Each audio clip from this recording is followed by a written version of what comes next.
VS Achuthanandan നമ്മളെ വിട്ടു പോയപ്പോൾ നമുക്കെല്ലാം വലിയ സങ്കടമായിരുന്നു അല്ലേ? VSന്റെ ശബ്ദം നമുക്ക് ഒരിക്കൽ കൂടി ഒന്ന് കേൾക്കാം. സജിത്ത് കലവൂരാണ്, ഒരു ഹോട്ടലിലെ ഷെഫാണ്. സൗത്ത് ഇന്ത്യൻ മീൽസ്, അതായത് ഈ നമ്മുടെ സദ്യയൊക്കെ ഒരുക്കില്ലേ, സദ്യയൊക്കെ വയ്ക്കും. അതെ അതെ, അതാണ് നമുക്ക് ഏറ്റവും ഇഷ്ടം. അപ്പോൾ പറഞ്ഞാട്ടെ, സജിത്ത് കലവൂരെ നമുക്ക് VSനെ ഒന്ന് ഓർമ്മിച്ചു വരാം. അച്ഛനും അമ്മയും അടങ്ങുന്ന ഒരു സന്തുഷ്ട കുടുംബമായിരുന്നു ഞങ്ങളുടേത്.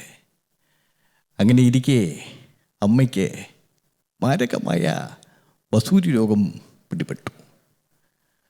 അന്നൊക്കെ വസൂരി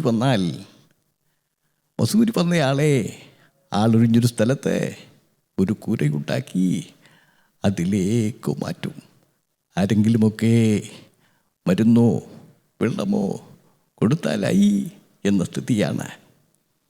പലപ്പോഴും ദൂരസ്ഥലങ്ങളിൽ നിന്ന് വരെ വേദന കൊണ്ട് രോഗി നിലവിളിക്കുന്നത് കേൾക്കാമായിരുന്നു.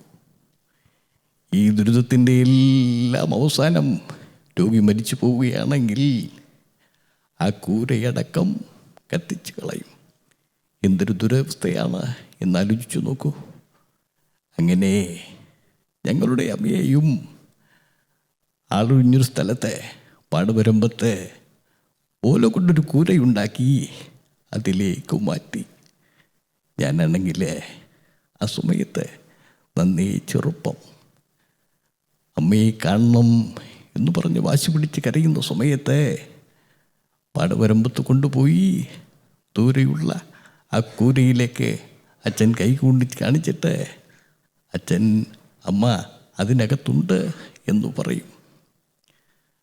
ഒരു പക്ഷേ ആ ഓലപ്പഴുതുകൾക്കിടയിലൂടെ അമ്മ ഞങ്ങളെ കാണുന്നുണ്ടായിരിക്കും. കാര്യമൊന്നും അറിയാതെ കുറേ നേരം കഴിയുമ്പോൾ ഞങ്ങൾ തിരിച്ചു പോരും. കുറേ ദിവസങ്ങൾ കഴിഞ്ഞപ്പോൾ ഞങ്ങൾക്ക് മനസ്സിലായി അമ്മ ഞങ്ങളെ വിട്ടുപോയി എന്ന്. ഓക്കെ, ഗംഭീരമായി അല്ലേ? അമ്മയുടെ കണ്ണ് നിറഞ്ഞു അല്ലേ? കണ്ണ് നിറഞ്ഞു.